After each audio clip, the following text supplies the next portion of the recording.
Hey, what's up, horror fans? This is Vincent DeSanti, and I'd like to welcome you to another edition of The Ghost Files.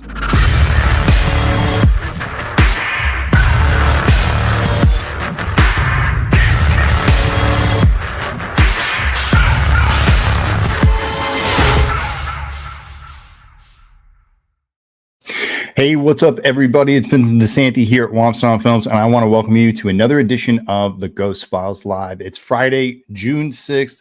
How's everybody doing? The chat's already blowing up. I see people jumping in. Let me just say hi to everybody real quick. Mitch is in the chat. He watched Predator Killers and Killer. What's up, man? Let me pro you up. Look, I got nice and green stuff today. I changed the whole theme for you guys. It's fun. Steve DMV doesn't have Hulu. Hulu tried to kick me out this morning, but I had to do a little, we have a family account that we share. They try to kick us off, so I got to call my brother every time. It's like, hey, man, we all have, each of us have like one of the accounts. So that was one of the ones I had to check in with my brother this morning. Get that, had to watch it. Lamontre's in here. What's up, man? Good to see you. Let me see. Greg Dockenrocker is here. What's up, buddy? Sam Haynes Knight is here. Jacob Thompson is here. Mardina's. What up, Mardina? Good to see you. Alley Girl's here. What's up? Taking a break from where? Why? This thing's acting weird. What's up, Alley Girl? Good to see you. Taking a break from hockey, I see. Joe Gallo's in the house. Hey, Brendan Scott Murphy's in the house. I know he's a big Predator fan. What's up, dude? Bruce Johnson is in the house. He's excited. I got his email today for about a bunch of perks. We'll get into that stuff there.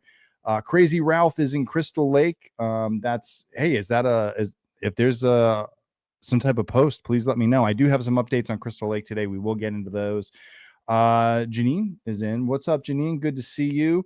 Tyler Adams is in the chat. What's up, man? I caught Killers of Killers very good. Yes, we're going to get into Killers of Killers tonight. Tonight's episode is all about the Predator. We have a week to go before Friday the 13th, and we jump into more Jason stuff, highly anticipating more news from the Crystal Lake series and a lot of things going on. But this week, we got a nice little treat from Hulu and Disney and Danny Trachtenberg and the folks over at the Third Floor, who I can get into that a little bit later because I do know some people over there to talk about that. Before we do that, we are going to jump into some of our fun things that we like to jump into, not by choice. That's funny. Brad posted a picture of Crazy Ralph Spike. Well, I just missed that, but I do have something else that kind of popped up today, so we're gonna have to get that. Let me check that. I want to see Brad's thing right now. We're gonna pull it up. Let's see, on the fly. Brad, Caleb, where are you, buddy? There you are. Ooh, nice. All right, so we got a little bit of Ralph action. That's cool. I should probably crop that out a little bit. Maybe we'll just pull that up as a poll later. Let me get this nice and fixed, nice and happy Mike, happy life. All right, so let's jump into some stuff real quick before we jump into Predators. You know me, I have my little spiels that I like to jump into. We're going to start off with last weekend. We were out at the Pottsville Film Festival, and lo and behold, Never Hike Alone 2 won Best Feature at the first ever Pottsville Film Festival. I want to say shout out to DJ Higgins, a good friend of mine. We went to high school together, ran track together. He's one of the festival board members and founders. So drove out there. Him and his team did a really great job. There's this cool little theater that they had it in. All the films streamed there. We were going to stream outside at Yuengling Mansion, but it rained all weekend. So some of the plans got a little rained out. But other than that, we had a great weekend. It was good to meet a ton of the filmmakers out there. And expand the reach of Womp Stomp Films now further into Pennsylvania. On the way back, we stopped by Camp Novi Bosco and Blairstown. I'll show you some of those photos from that little trip next week. But thank you to Pottsville Film Festival. I had a great time last week. Coming up next week, we have Horror Night Film Festival in Wolfsburg, Germany at the Delphine Theater. I owe Ash a video that I'm going to do this weekend. I got to get that to him. But if you are in Germany and you're in Europe and you want to go see it, the tickets are right here to my left, your right, screen right. Definitely pick those up. It's a great time. They're doing a ton of films. Demons is going to be playing.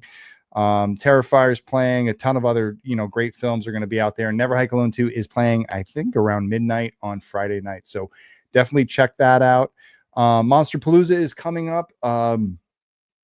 July 26th through 27th in Nashua, New Hampshire at the Sheridan. I will be there along with a slew of guests, including Kane Hodder, Miko Hughes, Brad Laurie, Mark Price, and Brett Wagner. It's going to be a hell of a time. Hopefully, I will see some of you locals out there in the New England world. Coming up this August, we have Crystal Lake Nightmares, which is going to be at the Hilton at LAX. That is going to be August 8th through 10th. They announced a few more people today, some people from 2009, and a few they're adding guests left and right. So definitely come and check that out if you're in the LA area. I know we have a lot of LA peeps who I haven't seen in a while, so that will be good to see you. As a reminder, Ghost in the Fog is currently crowdfunding on Indiegogo right now. You can go to the link in the description of this video, check out the campaign. We launched a ton of new perks today. In fact, that's one of the things I wanted to jump into a little bit early. I'm going to do a little bit of a presentation, a little bit of a, let's see, a little share screen. Let's see. Nah, come on. I know I can do more than that. Bam, here we go. So today we had a little update. So here's just some new stuff that's on the thing. Bruce called me out and said, I need more perks than that, Vin. And so I heard your call. I said, hold my beer. So we have 13 Ghost Hawks that are going to be available. The cool thing with these Ghost Hawks that's different from the past is I'm going to sign them. I cannot guarantee that I'm going to get anyone else to sign them. They're going to be done. This batch would be done sometime near Christmas. But what I am doing is that I'm decommissioning one of my hoods. It's starting to rip. So what I'm going to do is I'm going to cut up that hood and I'm going to award anyone who gets these 13 pieces. You're going to get a chunk of the silicone hood that we used in the making of Never Hike Alone 2. So definitely hit me up or definitely grab a mask if you're interested in getting both a mask from Horror Effects Designs that would be signed by myself, done to the top level production value. Get those signed and get a piece of the Ghost Hawk. We opened up so you don't need to be an associate producer to get a missing poster. So these are going to be the outer rim posters, a little bit smaller ones, but the posters are on their own. So those are going to be available. We have animated Ghost Jason figure. We're starting with 13. We're going to do about 7 to 6 inches. Brandon can correct me, but Brandon's going to be helping us out. Actually, Brandon and Tyler are in the chat tonight, but Brandon and Tyler are going to be working together with me on this. Tyler's going to help us come up with a pose for Ghost Jason.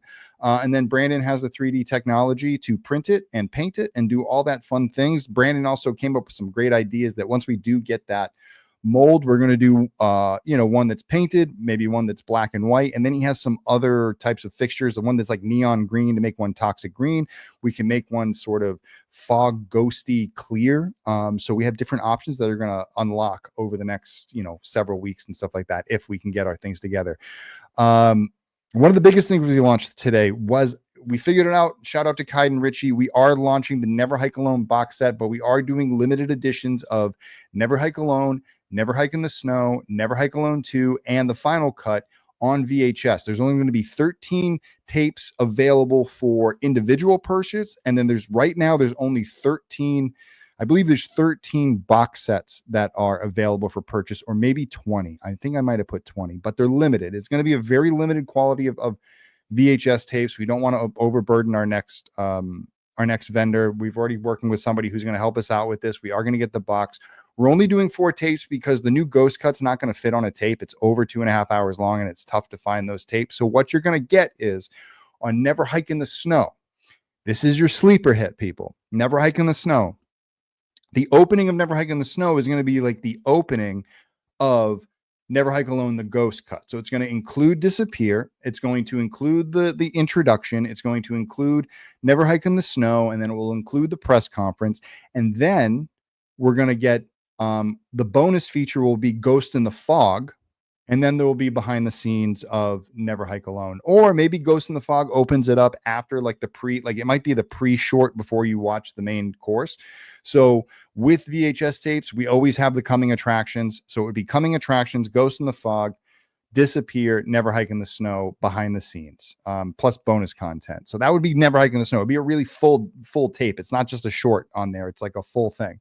So there's that. I found 5 more vinyl soundtracks that are available. So if you didn't get the vinyl soundtrack, definitely hop on that. Also available are the Never Hike Alone vinyl soundtrack test pressings. I know some of you vinyl heads out there love test pressings. That's what I've been told. So I made 5 of those available as well. And then, of course, last week we didn't announce it. The coffee mugs are available. We got the shirts back up. That's for you, Anthony. The beanies are back up, and the 11x17 posters, the Death Curse, and the Toxic Revenger. All of these and more up on the site right now. Definitely go check out. They're all right here, actually. Boom, look. Coffee mugs, beanies, VHS tapes. Oh, you can get just the box, too. So just the box is available for the VHS tape box. We got the Solo Camper Blu-rays. You got there's that guy. Here's the VHS tapes. You know, they're all sitting there. The Revengers. There's the test pressing. You got the box set.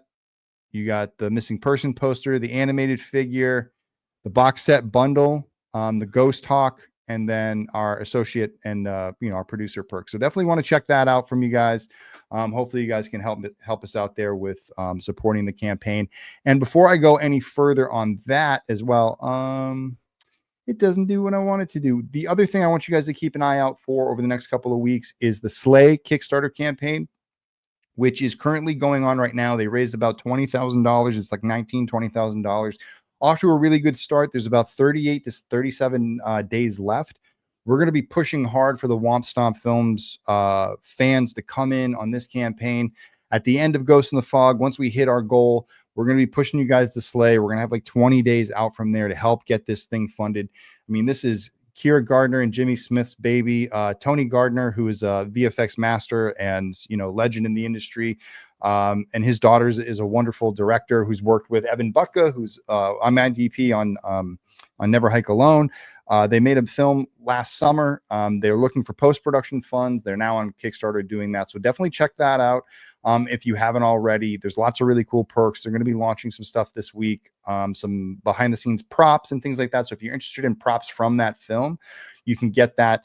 I mean, this film has Aya Cash, Shawnee Smith, and a slew of other amazing actors and actresses that they're really excited about this project, and we want to show them as much support as possible. So definitely check that out. We'll have more on that coming up in the near future. Oh, it looks like we crossed 17,000. That's great. So really quick before we jump into anything else, quick news on Crystal Lake. This was this slipped out of casting into somebody's inbox, and then I saw it on Facebook. I can't remember where I grabbed it, but I grabbed it off of a Friday the 13th group site. This was just an update on some of the stuff that they're doing, and it has a lot of information in here. So just real quick, I'm going to rip through this. Grant Whiffley Casting is seeking talent for an upcoming prequel horror series produced by A24. New York City and New Jersey-based talent, age 8 to 39, is wanted for various background roles, including partying teens, summer camp kids, and more. Production is also seeking a female model aged 18 to 30 to portray a Playboy cover model in a still shoot only, which will be held on June 18th. For all other roles, there will be fittings on June 3rd or a date to be determined, followed by filming on June 18th in Jersey City and select dates from June 20 to July 17th in West Milford. Talent will only be needed for select dates depending on the role. Pay is $27 to $28 per hour, or $216 flat for background talent and $500 for the cover model. All talent will be paid fitting rate, 1/4 of a day rate. So yeah, stuff is going on. They're about to jump into shooting. So this is going to be pretty big. And then obviously the big news today with Brad Caleb Kane sharing Ralph's bike. So we do have a crazy Ralph. I'm sad if they haven't cast Jimmy Simpson. Come on, we got to get that going. So we're going to go there. So before we jump into Predator Predators, let's jump into some comments from everybody. I want to change this back to this. Let's see. Not going to lie, I'm going to have to look back and see if I got a vinyl previously. We can definitely check that out. There's got to be a way. Allie's going to grab the coffee mug. I remember suggesting the bloody red t-shirt. Yeah, that's way back when, I think, too. Yeah, Jason Rising is coming up too. So we're going to have that launching on Friday the 13th. I'm definitely going to have James on. In fact, I probably should have had James on tonight because he's such a big Predator head. He was texting me about Predator this morning before I even had a chance to get up and do anything. Yeah, I know. I think we're all going to be there. It's tough crowdfunding in this economy right now. I'll tell you that, man. Hey, what's up, mainly Jason? Hey man, how's your week been? How's my week been? Busy. Came back from Pottsville on Monday. It was a long drive, 5.5 hours. Like I said, we went through Blairstown. Um, had to jump back into work all week. Been like trying to get work done for 2 campaigns. Also getting work done. Also getting stuff done around the house. Also meetings out the wazoo. So it's kind of nice to just be kind of sitting back and thinking about watching a movie tonight, because we haven't had a chance to do that lately. And so this morning, I had the chance to preview, or I guess not preview, but I saw Predator Killer or Killers when everybody else did. But let me pull up my graphic, because that's what we're here for. We're here for the graphics, right, guys? So bam, here we go. Now we're into tonight's episode. If you guys want to have any comments, I'm going to do a little breakdown of what the film is about, how it was broken down, some of the things I love, some of the things I didn't, and then afterwards I'll take questions, and we will jump into your thoughts and what you guys thought and what you did. But basically, yeah, this morning I got up really early. Mo needed to be at the train station, so I dropped her off. I grabbed a coffee. I came home. I curled in bed and I popped on Hulu, and I sat down for a brand new Predator movie called Predator Killer of Killers. This is the first ever animated Predator movie, which is, obviously has me excited with everything with Ghost in the Fog going on. Animated horror is something that I've wanted to see. This was brought to you by friends of mine at the Third Floor, where, if you guys remember our film Pathosis that we produced many years ago, I think in like 2019, that was directed by one of Third Floor's lead camera directors of photography, Austin Bonang.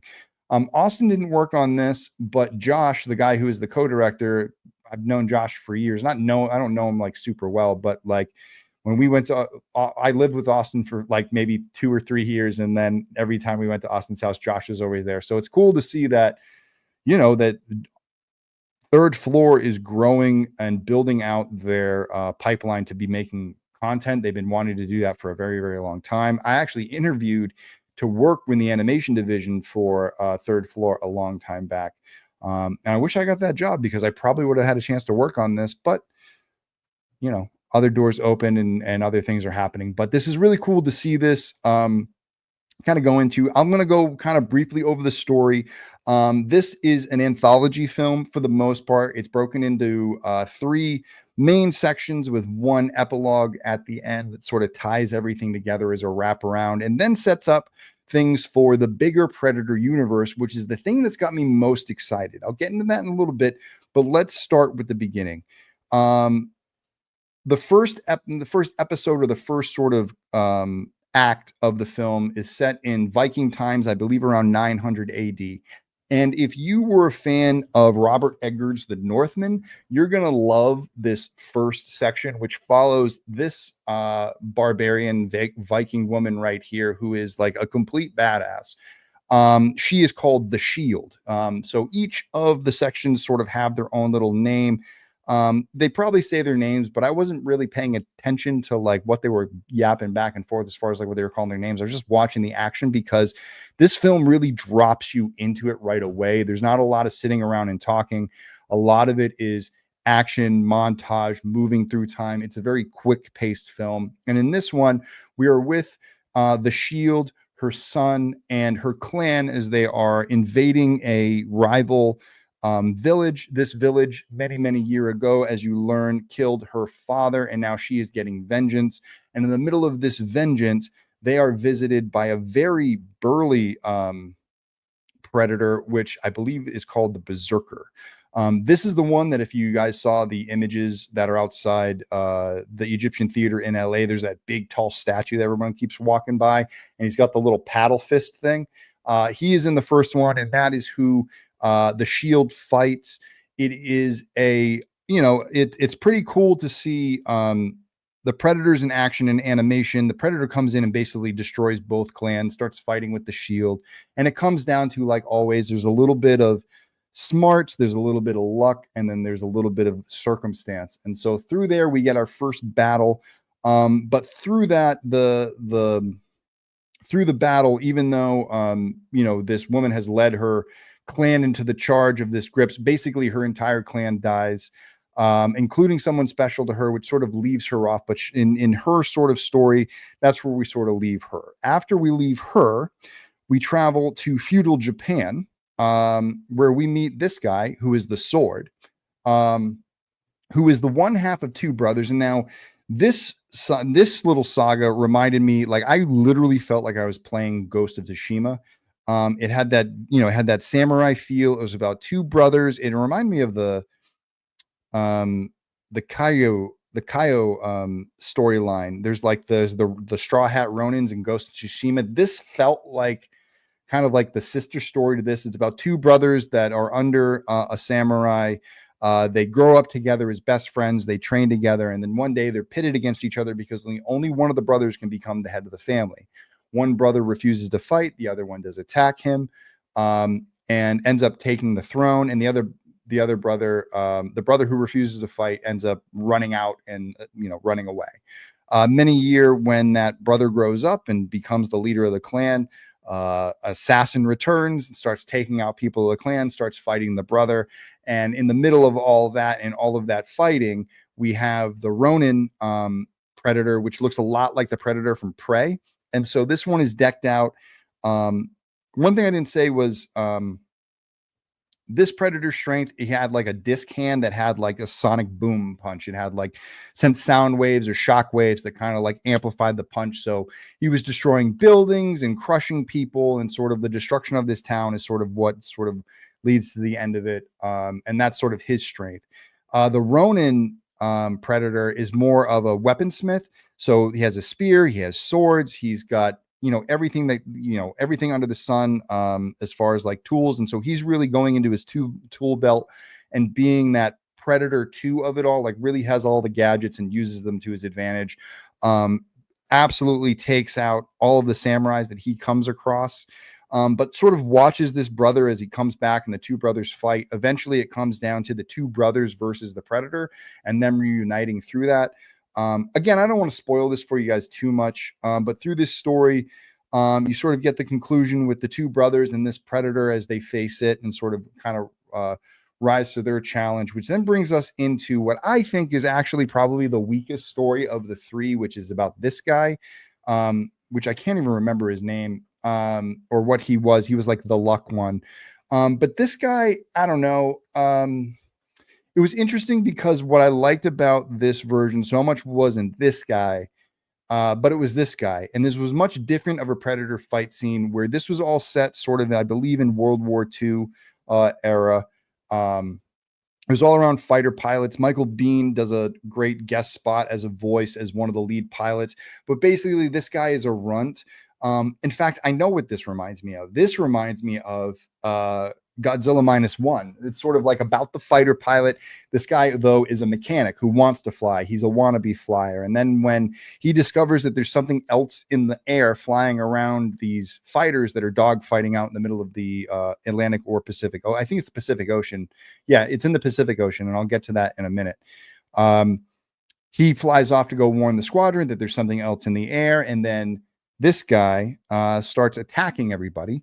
And then we get our first ever Predator dogfight, which is really cool. So now we get to see the Predators using another piece of technology, expanding their world, and sort of seeing that like they have other skills other than just hand-to-hand combat, that this Predator specifically wanted to engage in fighter combat with some of the best fighter pilots, and ends up going toe-to-toe with this guy who, when you compare this guy to the Shield and you compare him to the Sword, these are two very trained, and you see them do things that you're like, wow, these guys are really special.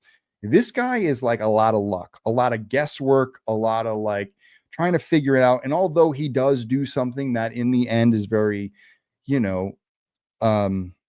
cerebral in order to win the dogfight with this Predator, I just sort of, he was the only character I didn't buy, and he sort of was the most annoying and sort of animated character of them all, just the way he kind of did that. So you have these 3 stories, you go through each one. I would say that each one sort of like, the pace is not an issue in this thing. I mean, pace is actually like, it's flying through each one of these shorts. I mean, you blink and you miss it with some of these shorts about like what's going on, because you feel like the action just picks up. There's very little context. Like everything's explained very quickly. They don't hang on moments for a long time. They basically get the story done and they move on. You get through those 3 parts and you think, okay, there is this piece kind of tying these characters together, because after these characters are successful against their predator, they end up in the capture of another type of predator. And we see them together and you're like, well, how could they be together? Well, through the miracle of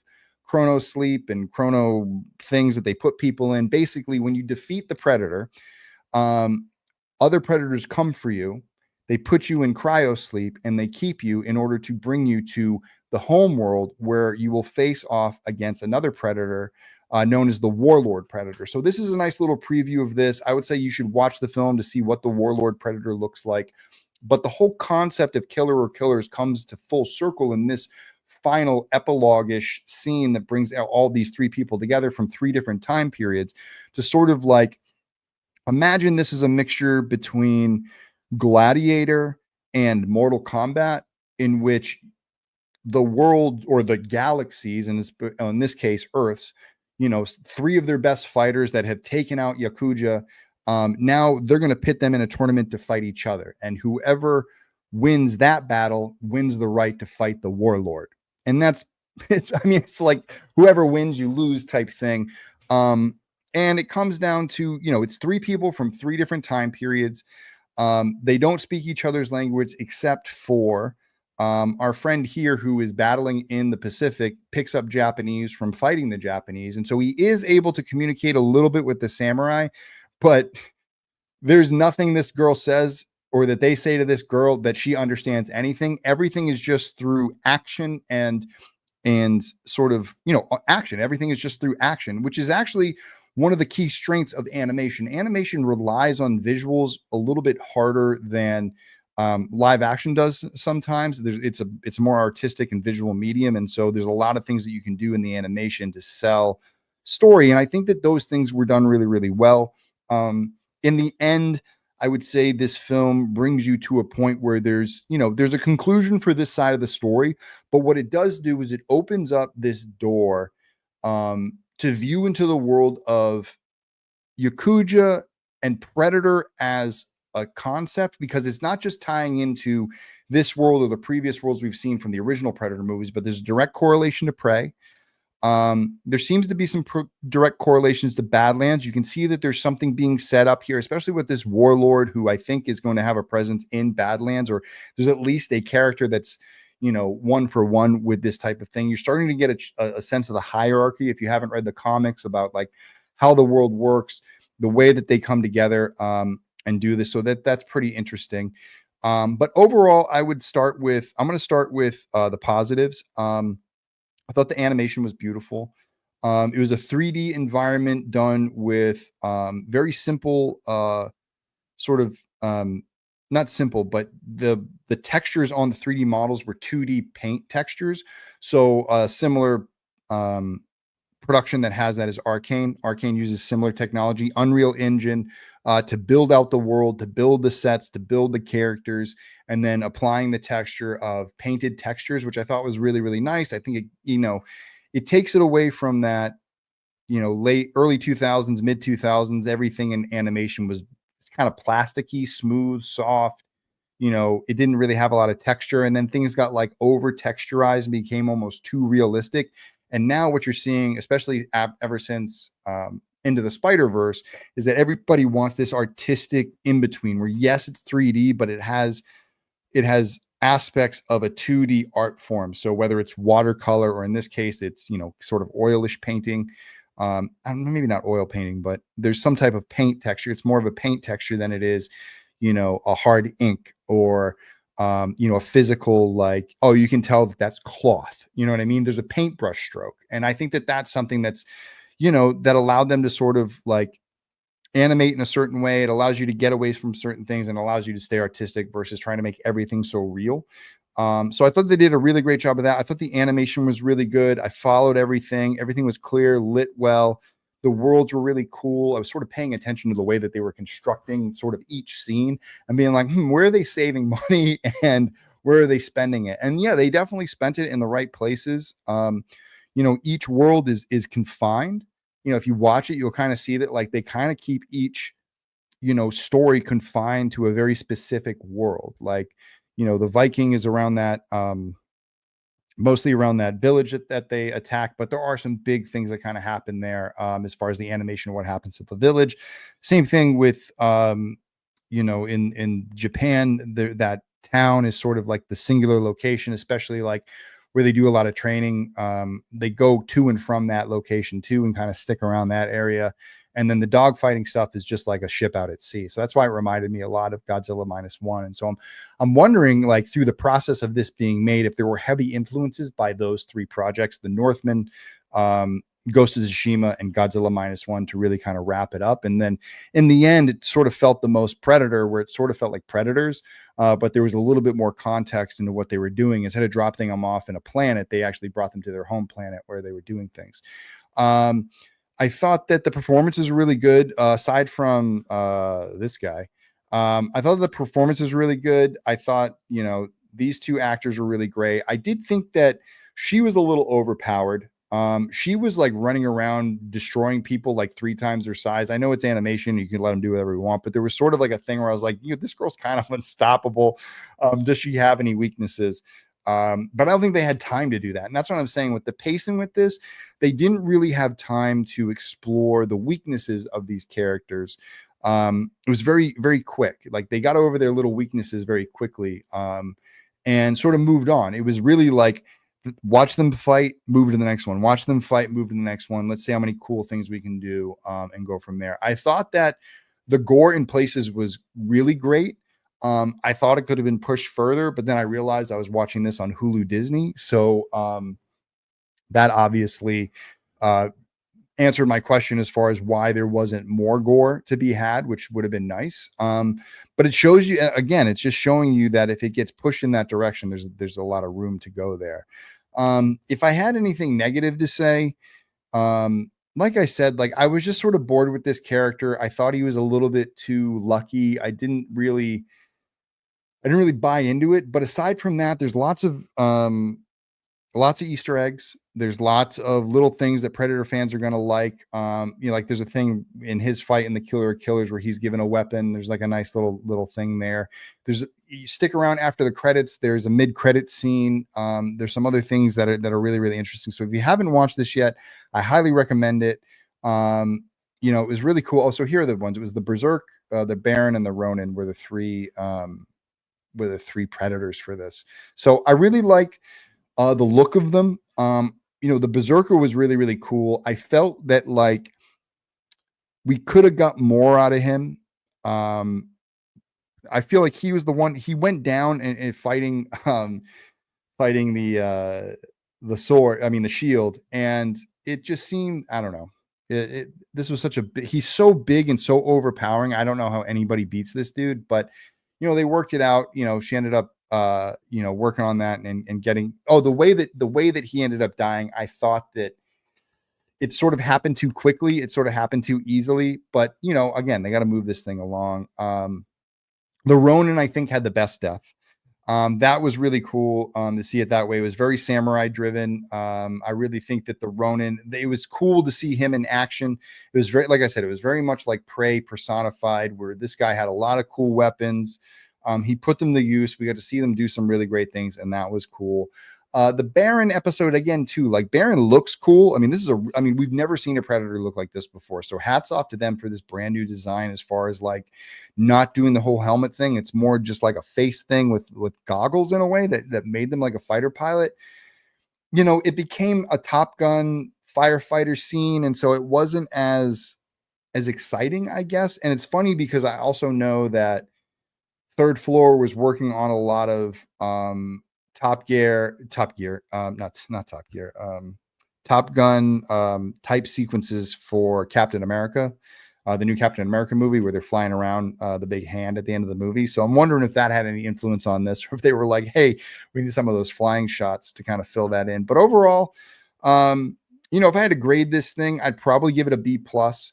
It felt very much in the world of a lot of the Batman animated stuff that I watch. Not as upper tiers um like the last Halloween, or I'm probably saying that wrong, but it's just sort of like those ones that's kind of middle of the road where like they don't really dive too far enough into the story for it to be really fleshed out.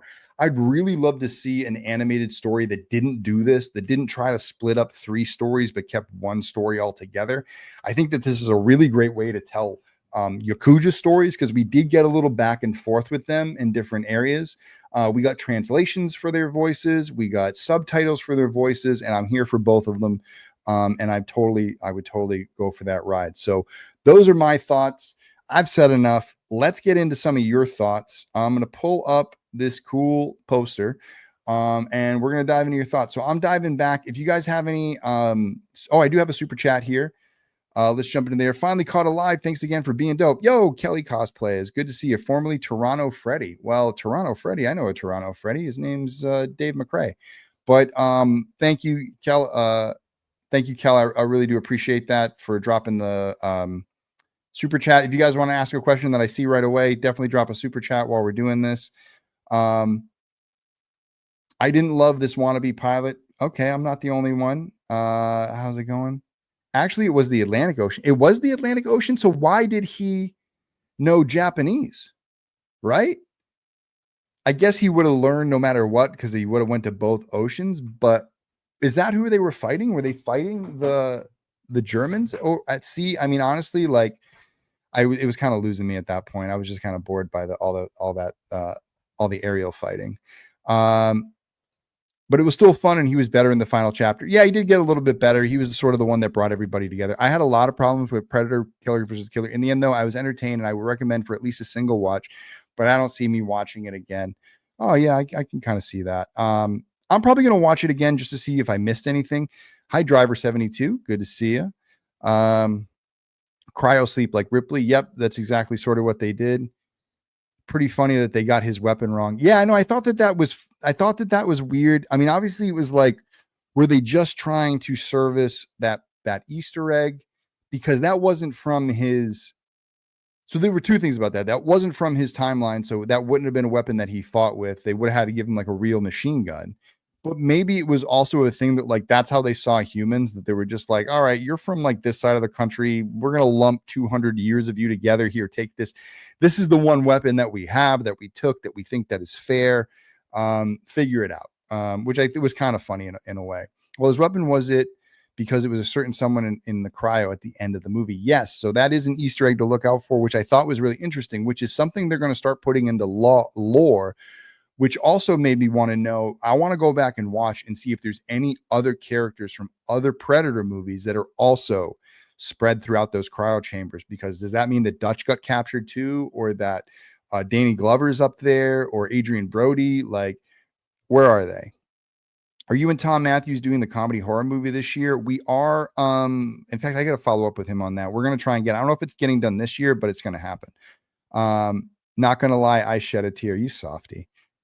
Norwegian or Icelandic? I don't know which one it was. I think it was Swedish. I don't know. Icelandic. Is Tom Matthews doing more movies, Jason movies, or other horror flicks? I'm pretty sure he's doing more stuff. He's always looking for more work. I'm also annoyed that they paid homage to Naru from Prey, that they completely ignored Dutch and Mike Harrigan. That is just shitty. Well, I was just kind of talking about that, right? Yeah, it was. But you got to go back and see if we missed it. Well, the credits of Prey did show that the Predators come back. Yeah, I know. We do know that they come back. The art style was quite lovely, but I found the animation to be somewhat janky at times. Yeah, I mean, I think that we'll see. I really liked it. I thought that it was very smooth. I thought the poses were good. I thought the expressions were really good. I thought the acting was really good.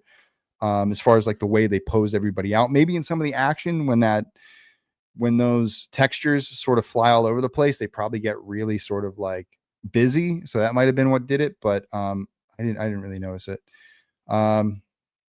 Yeah, the digital art does look a little rough, but I still want to watch it. I thought the framing device for the anthology was a good way to go. Yeah, maybe for a first one, but I think I want to get into a story. You know what I mean? And I think that's going to be the cool thing about Badlands. They're very beholden to the on twos aesthetic. Yep. Very much. There was definitely, like, that's the thing about this, was that, like, they got into a rhythm and they stuck to it. And I know how it is on animated film, so I could see that there was probably a sense of like, all right, we got something that works. Let's stick to what works. Let's get this thing done rather than trying to beat around the bush. Because as soon as you start to open up a thread, and Tyler, you know this, if you open up a whole thread and all of a sudden you need another location, or you need to spend another 5 minutes doing animation and, for like mouse sync or like doing other things, and it's not driving the plot forward and it's not like wowing us, they're not going to want it in there. That's just a ton of money they don't want to spend. Some of the fast motion suffered for it. Yeah, it's definitely probably those textures then. Let's have a Captain America, but with 2 shields and twice as deadly. Yeah, that was kind of funny. I thought that they sort of made her journey. She was just way too powerful. You know what I mean? She was just literally jumping around, and everybody that she touched just died. The minute that she touched them was kind of crazy. He was kind of bumbling around and somehow won. Yeah, that's what I didn't like about it. I just, you know what I mean? Like, I'm a big, like, if you're going to beat a predator, not be like a kind of a dope and like luck your way through it. And that's how I kind of felt. Even to a certain degree, the first Barbarian sort of got one off in a way, got kind of lucky, but Suns and Shadows is here. Good to see you guys. Don't get me started on how gravity and physics of the anchor are inconsistent for the script convenience and yeah, I know that was something I kind of noticed too. Do they still skin people and turn them upside down? Yeah, when do we get to see that? I think that, like, that's a really great point, Jim. I think I missed that. That's one of the things that I missed. Like, none of these people who encounter the predators in this story are like, oh my God, there's something around here that's crazy, that's stringing people up. There weren't like samurais strung up in that, in that world. There weren't Vikings strung up. They weren't worried about this outside presence that was doing something to them. They were just all on their own journeys. And then predators were like, yo, we want a piece of this. We're going to drop in and just kind of screw yourself up. And all 3 of those predators screw up and die. Like, so it's kind of silly that we don't really get to see the predators. I mean, we do to a certain degree, like they do go off for a little bit, but they just sort of like, they kind of go hard and then die fast. And that's sort of, I wanted to enjoy it a little bit more. And I don't know if I really got to enjoy my time with the Predators as much as I wanted to. Hey, Vince, The Predator Killers are Killers, one of my favorite movies of the year. It's a good Predator story and animation. And I'm looking forward to Predator Badlands. Should be great. I am also looking forward to Predator Badlands. Yeah, and this is pretty middle of the road for me. I didn't hate it. Like, I wasn't like, oh my God, what did they do to my Predator? It was just sort of like, I'd like to see a little bit more of this. I'd like to get a little bit more into some of the characters, but that's fine. Just received my Arrow Jason X4K, second favorite Kane next to the New Blood. That's cool. Yeah, those look really sweet, those covers. Captain 4 flying sequence was some of the only good in that flying effect. Well, I know the guy who designed most of it, so shout out to Austin Bonang. They did not skin people, but the movie was very beautiful, plenty of gore. Do animated Friday the 13th movie just like Ghost in the Fog? Yeah, I know, we would love to. I have a problem when watching movies like Ant-Man. I have shutting off the sciencey part of my brain. Yeah, you gotta kind of let that go. Thanks, Crawling for Chaos. It was the Atlantic Ocean over the Vichy shoulders, French soldiers working with the Nazis. Okay, so that's what they were doing. Have you seen Revenge for Jolly with Brian Pestos, Oscar Isaac, and Elijah Wood? I have not. Have you seen Revenge for Jolly? No, I haven't seen that. I'll have to check that out. I was Toronto Freddy long before Dave. All right. I'll give you the credit for it. Hey, Van, I would love to see you do a horror movie with Alex Vincent, Jamie Lee, or Nev Campbell. Yeah, I'd love to work with them too, because it means I would have a giant budget. That'd be great. Ready or Not 2 is wrapped filming. Yes, Hide and Seek was the production code on that one. What kind of hero would Tom be in your new horror flick? If it is the short that I'm thinking, well, not the short, if it is the film I'm thinking about doing, he would be the sheriff. So he'd take over for some sheriff stuff. Dan Trachtenberg said on KOK premiere that he has one more thing after Predator Badlands, guessing it's a Predator story with Naru coming out of cryo. Yeah, that, or it's Alien versus Predator. Yo, Kyle Klein, producer of Never Hike Alone 1, Never Hike in the Snow, Never Hike Alone 2, and Disappear in the House. And Pathosis, producer on Pathosis as well. Tom was awesome to meet at Horrorama a couple years back. I dressed as Michael and just stood at his table and stared him down for 3 minutes. He was a great sport. Let's see, what do we got here? Tom Ash is the best film. Jason Liz, Never Hike Alone 2. Your writing was fantastic and your directions. Thank you. Great, honest question. Prey had skinnings. Yeah, Prey had skinnings, but this one didn't. That scared yeah, no, that really scared me for the Predators when I was young, was like them skinning people. But it seemed maybe that could happen. Yeah, that's what I want to see. Alien versus Predators 3. So have I seen Hot Fuzz? Yes, I have. I watched it when it came out way back when. I saw it in the theater, I think. That is something to talk about. I think because Trachtenberg is doing, they're going to release Badlands and then they have to go into it. And Fede Alvarez is working on the sequel to Romulus, and that's going to go into it. And they're also doing Alien Earth. So I would totally expect that Trachtenberg, Fede Alvarez, and Ridley Scott are going to wrap around on Alien versus Predator. But I really hope that Badlands and this sets off a trajectory where it'd be nice to get a animated Predator every 2 years, sort of like the animated Batman movies. Long Halloween, that's what I wanted. If we had more long Halloweens in the Predator world, I mean, I would love a long Halloween for Predator. I mean, Brandon, if you're still here, we talked about Top Knot before, which pretty much seems like the Badlands story anyway. And other live action stuff too. Again, these franchises have built-in audiences that are going to pay money to see new stuff. So they just got to kind of keep it going. And obviously make room for new stuff. But in the meantime, like, these are the things that like we get to have fun with and expand in these world. Let me see. I saw a question pop up. Here we go. Can I ask you something, Vincent, if you don't mind? If you don't mind, how come you don't like Ramo Ralph for Life? Didn't he say something about your movie or something? If that's the Rambo, if that's Mellow Yellow, I mean, it's so long ago. Basically, my issue with him was the way he told me to fix Never Hike in the Snow was basically get a ton more money and do way more bigger stunts. And so I was just like, that's not a note, man. Like, plus the fact that he didn't read the fine print that it was only going to be a half hour short from the start. And he wanted a feature film, and he wanted me to crowdfund and get $250,000, $300,000 when I hadn't raised $50,000. And I just basically said, like, listen, man, these are all great ideas. You're not in my shoes, and you don't have to take the responsibility of answering these questions. I came up with an idea of how I wanted to execute this. You didn't like it. That's fine for you. But I just want to let you know that all your ideas aren't solutions. Those are things that just couldn't happen. He wanted me to do stunts on snowmobiles and like all these different things. I'm like, I turned to my stunt coordinator to be like, yeah, it's going to be like thousands of dollars that I didn't have. I barely finished the movie as it was.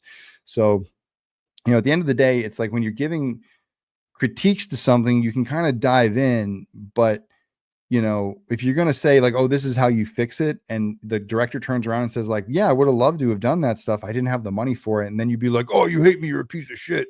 Like, that's kind of crazy. But anyway, if he wants to hold a grudge, he can hold a grudge. Yeah, Shaun of the Dead's Hot Fuzz. I mean, it definitely had an impact on me. And Hot Fuzz, where Danny shows Nick his DVDs, you actually see Danny has The Descent on DVD. Everybody should have The Descent on DVD. Yeah, I can't wait for November Badlands. Do a remake of Freddy versus Jason, but that's another time, I guess. Yeah, we can do Neo Jason and all that stuff.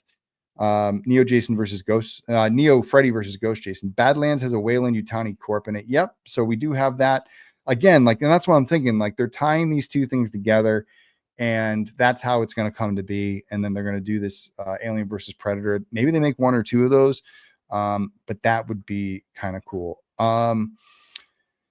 Yeah, let me see. Yeah, well, that's what you guys want. Well, we'll figure that out. I got to get together with Cecil soon. We haven't had a chance to sit down and go over what we're going to. Oh, I just kicked something. I have no shoes on right now. I just kicked my desk. So, yeah, I'm going to have to get together with Cecil and kind of go through that. We got to go through Dylan's New Nightmare 2. We got to talk about Freddy versus Jason and how, if and when we ever want to do that and how that works. But we're going to kind of be doing all of that stuff. Tonight, guys, it has been a very long week. I traveled all last weekend. This is episode number 49. Next week's a bit like, isn't it cool that episode 50 is going to be on Friday the 13th? Next week, I'm expecting a ton of news to be released about Crystal Lake. Obviously, it's going into, it's already shooting, apparently. It's going to start shooting next week. So, unfortunately, your boy didn't get on. Oh, well, we'll have to figure out something. There's other seasons to come. So we'll kind of do that. So I'm probably going to wrap it up for a little bit tonight. Thanks for hanging out. Before I go, I know some of you kind of like that thrift look, old school stuff that I've had in the past. So I have more sweatshirts that I'm getting rid of. specifically, I got this one. So this sweatshirt is like one of the crew necks. So Jacob, you got the producer one, but this is one of the first test ones that I had. And this is the sweatshirt that I actually wore throughout making Never Hike Alone 2. So if you would like a crew neck sweater, you can email me at banners, wompstompfilms@gmail.com. Name your price.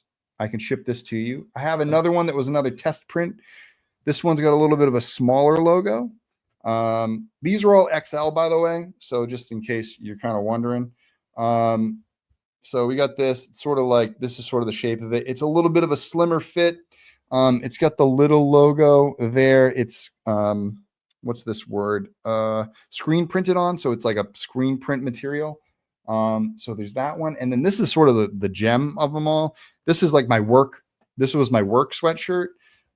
This is the Carhartt one. This is embroidered. So we experimented with doing these, but these were really expensive to get them made individually. And we never really kind of got them to the thing. I didn't know how long they'd be around, but if anyone's interested, this one's really rad. All XLs, you can hit me up. I'll bag it up. I'll ship it out to you. I'll wash them nice and clean. We'll send it out to you. Send your old clothes so we can slap an NHA sticker on them and sell them as merch. Yeah, man. No, I mean, it's just kind of like what ends up happening is they just build up in my closet and I have no use for them. And I don't want to like bring them to Salvation Army or Savers or Goodwill and just kind of randomly send them back into the public. I figure if people are going to buy thrift stuff and they want some of the original stuff, like, again, like I wore this stuff on set. I wore these things in interviews. I wear them on the podcast. It's things that like are a part of Never Hike Alone history. So I might as well just see if people are interested and if they like that. So you can cut them up. You can do whatever you want with them. But yeah, instead of throwing them out, and if nobody wants them, they are going to go down to Goodwill. So I'm just checking with you guys first. If anybody wants them, you can get them. Oh, hey, Ethan Beltman's coming in right for me to shut down. But it's good to see you, Ethan. I got to get your package together pretty soon because I've been putting aside all your things. Let me see. And don't forget to check out Haddonfield Radio on Friday the 13th for Friday the Part 7 deep dive. All right, we'll definitely check that out. Jacob had a question. Did want to ask you about adding those new perks onto my Lake Beg Jason, and I can even ask my mom about putting some extra. Well, we don't have to talk about that here, but oh man, Jacob, you need to watch. You've done enough. We can figure out something down the line. There's always stuff that's going to be available down the thing. Right now, you gotta finish college, man. I just thought I'd hit you up before Blake and Ronnie get to you. Yeah, I know they're going to get to me and they're going to razz me for it. In fact, I'm going to be on with Blake and Ronnie pretty soon. I'm going to be on with Matt Fauci pretty soon. And I'm going to be on with Davey Deathray pretty soon. All next week. I got so many Friday the 13th interviews lined up. It's going to be crazy. So definitely check me out on those things. I will be back next Friday for the 50th Ghost Files live with all of you, hopefully.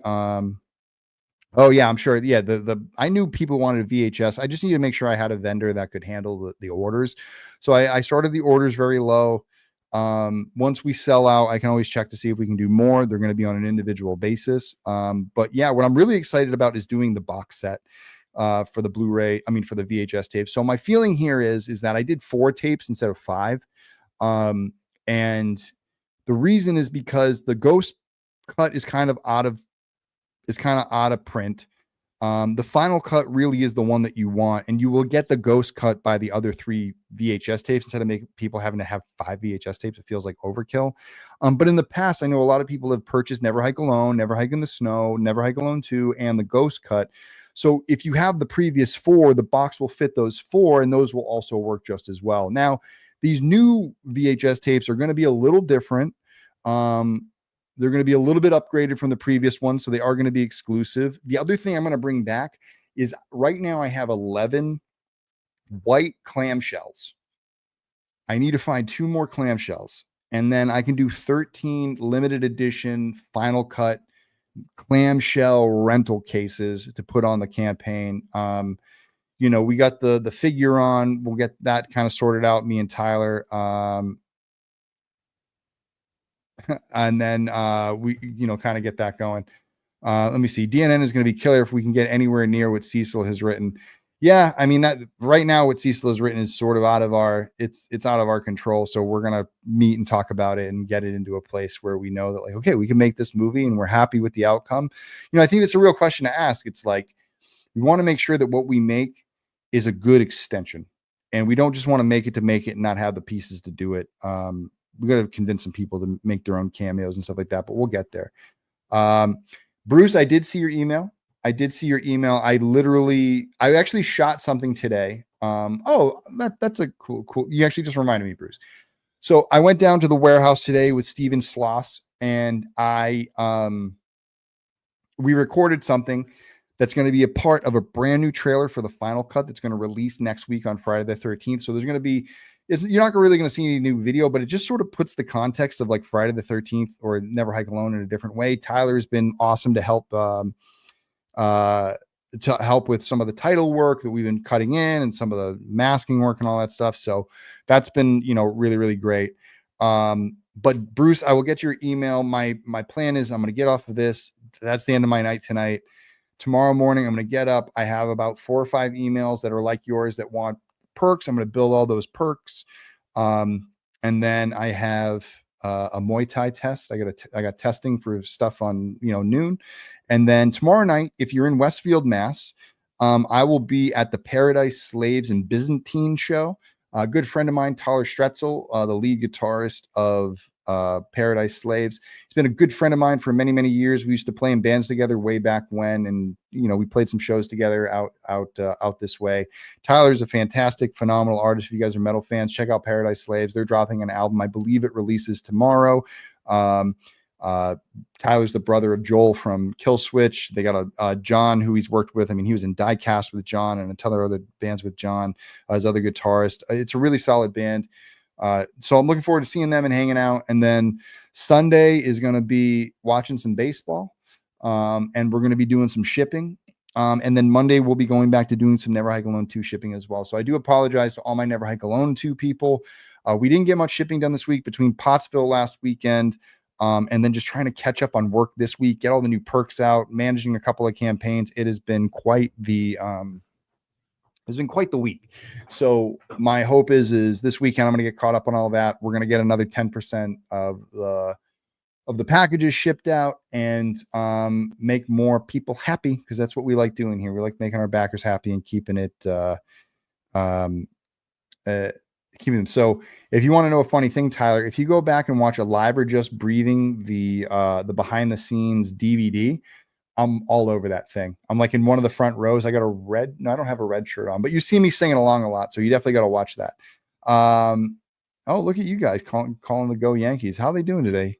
I know they kind of struggled against the Dodgers, but not doing great. But anyway, everybody, it has been quite a stream. Thank you for stopping by. This has been Ghost Files number 49. Join me next week for, let me see. Do I have this all lined up? I do. Great. I'm going to do it right this week.